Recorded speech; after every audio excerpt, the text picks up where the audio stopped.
Hola, mi nombre es Uriel Isaí Martínez Rubio, actual estudiante de la Universidad Virtual del Estado de Guanajuato. Mi matrícula es 21014540. El nombre del reto, que es el número 5, es aplicación práctica de la norma a los contratos mercantiles internacionales. El nombre del módulo es Sociedades y Contratos Mercantiles en la licenciatura de Derecho. Mi asesor educativo es Beatriz Soledad Sierra Espinosa. A continuación leeré el caso siguiente. El hospital Caminemos Juntos, ubicado en España, celebró un contrato con el laboratorio Collins & Phillips, ubicado en Nueva Zelanda.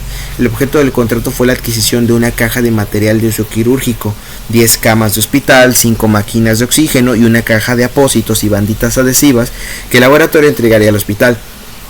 Las negociaciones se hicieron mediante intercambio de correos electrónicos. El precio pactado de la mercancía fue por la cantidad de 2 millones de pesos y culminó con la firma electrónica del contrato el día 30 de enero del 2020. Se estableció como tiempo máximo de entrega de la mercancía 3 meses. En el mes de junio del 2020, al llegar la mercancía, el personal del hospital revisa la entrega y hace las siguientes anotaciones. Se recibió una caja de material de uso quirúrgico, una caja de abatelenguas y aplicadores, 4 máquinas de oxígeno y el embalaje de 3 de las 10 camas de hospital estaban defectuosos. Muy bien, a continuación daré respuesta a los siguientes planteamientos.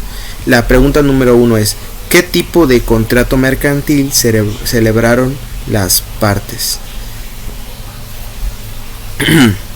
Bueno, el contrato que celebraron las partes es un contrato de compraventa internacional, ya que es un acuerdo de voluntades entre distintas partes que residen en estados completamente diferentes. Podemos encontrar la definición en el artículo 1 de la Convención Interamericana sobre Derecho Aplicable a los Contratos Internacionales.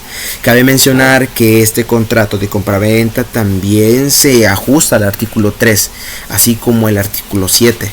La Convención de las Naciones Unidas sobre los Contratos de Compraventa Internacional de Mercaderías, mismos que se refiere a la regulación de la compraventa internacional. Número 2. El contrato se puede considerar de carácter internacional. ¿Por qué? Pues, como ya lo mencioné anteriormente, el contrato que se celebró sí es de carácter internacional, ya que ambas partes residen en estados completamente diferentes. Las negociaciones se llevaron en países diferentes y de acuerdo con el artículo 1 de la Convención Interamericana sobre el Derecho Aplicable a los Contratos Internacionales, el contrato internacional es un acuerdo de voluntades entre distintas partes que residen en estados diferentes. Número 3. ¿Qué tipo de contrato internacional celebrado por medios electrónicos y se puede identificar o identificaste? Bueno, existen diferentes tipos de contratos internacionales celebrados por medios electrónicos, como los celebrados entre profesionistas, los de adhesión jurídica, o los celebrados y ejecutados en línea entre algunos y otros, pero sin duda el tipo de contrato celebrado por medios electrónicos que podemos ver aquí es el contrato electrónico nacionales e internacionales en su modalidad de vía correo electrónico. Cabe mencionar que para esta modalidad encontramos algunas definiciones, así como regulaciones en el artículo 2 y en las subsiguientes de la ley modelo de la Comisión de las Naciones Unidas para el Derecho Mercantil Internacional del Comercio Electrónico de 1966. Número 4. ¿Qué obligaciones corresponden a cada parte por la suscripción del contrato?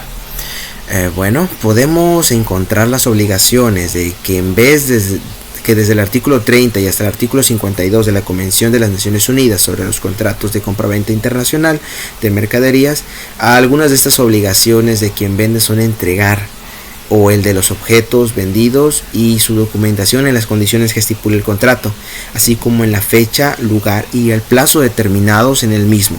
Las obligaciones de quien compra las encontramos en el artículo 53 y hasta el 60 de la Convención de las Naciones Unidas sobre el Contratos de Compraventa Internacional de Mercaderías. Estas obligaciones son de pagar el precio en la fecha y lugar convenidos en el contrato. Cabe mencionar que si el comprador no cumple con sus obligaciones a tiempo, el vendedor puede fijar un plazo razonable para que lo haga. Número 5. Las partes no señalaron legislación alguna. Entonces, ¿cuál debe aplicarse?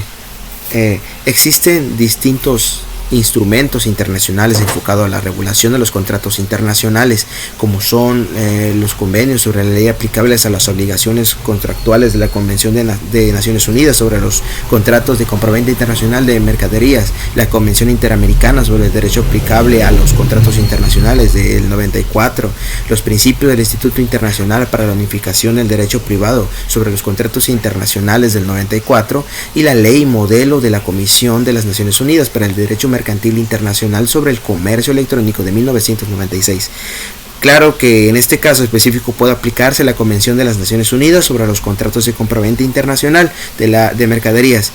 Esto sí nos sobrará si nos apegamos a su artículo primero, mismo que ya mencioné al principio, y aplica, y al parecer este es uno de estos casos en los que aplican el número 6, considerando que la recepción de la mercancía no fue acorde a lo que se celebró en el contrato. ¿Qué opciones crees que tenga el hospital frente al contrato?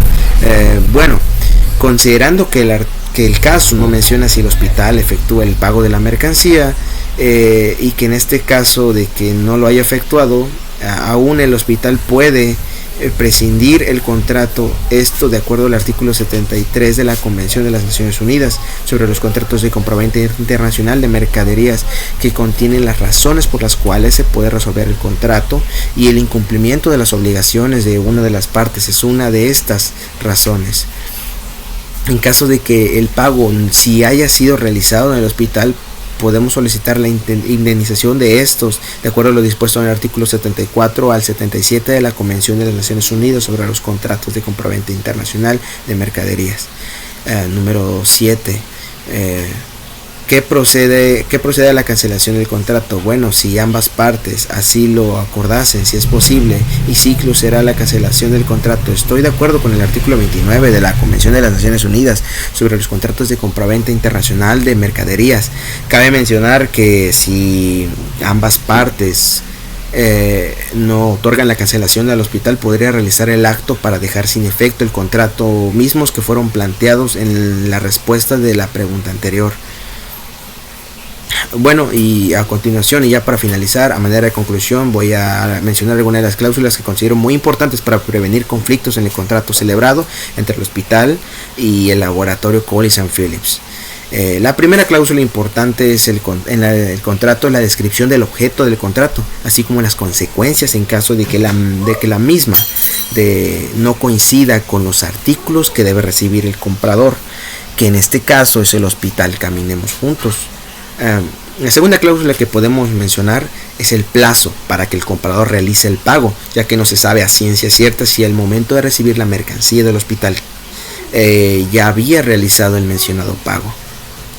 Como última cláusula, creo que es la más importante, es la resolución de controversias, es decir, que en caso de el incumplimiento de alguna de las partes, ambas puedan negociar cómo solucionar el problema antes de que comiencen los problemas legales.